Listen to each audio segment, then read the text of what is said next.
rate le train de l'économie numérique, on engage les initiatives novatrices à même de créer les conditions de l'émergence. Chers compatriotes, chers amis, les peuples, dit-on, n'ont que les dirigeants qu'ils méritent.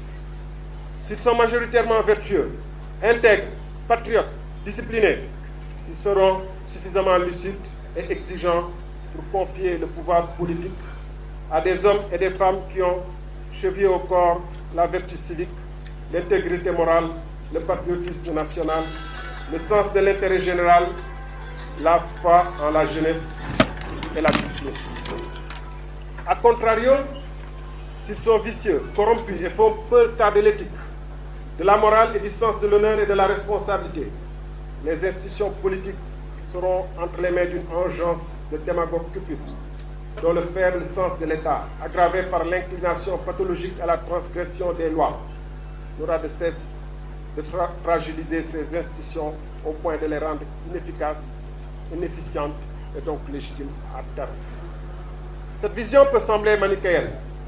Néanmoins, elle a le mérite de nous interpeller sur la place et le rôle que nous assumons en tant que peuple. Elle interpelle d'autant plus que, comme nous venons de le voir, la politique est perçue par beaucoup comme le sésame pour accéder à la caserne de Ali Baba. Or, dans ce pays où la vie est dure, où assurer la dépense quotidienne relève d'un défi de tous les instants, l'indécente distribution de l'argent au fin de s'assurer une clientèle politique finit par corrompre les convictions et installer un doute sur la sincérité de chaque engagement. L'argent roi a fini par corrompre notre démocratie, en ce que bien des électeurs monnaient leur voix, leur vote à ceux-là même qui les ont affamés.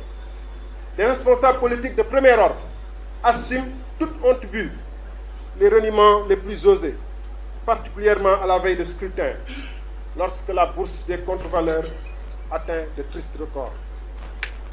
Nombre de personnes attachées à la vertu en déduisent qu'il est malsain de se mettre en politique, car on n'en sort jamais indemne. Jeunes de notre pays, femmes et hommes de ce pays qui a toujours placé l'honneur et la dignité comme la mesure ultime de notre humanité. Si vous croyez que vos valeurs sont plus fortes que l'argent, si vous croyez que votre foi en votre pays n'est pas une marchandise, alors mettez-vous en mouvement pour relever le Sénégal. Si vous croyez que notre pays n'a pas d'ordre de recevoir de Ankara ou d'ailleurs, alors en mouvement. Si vous croyez que l'histoire de l'humanité, et en particulier que l'histoire du Sénégal n'est pas finie, et que nous avons, comme disait Césaire, notre mot à dire, et que les peuples d'Afrique ont leur destin à accomplir, alors en mouvement.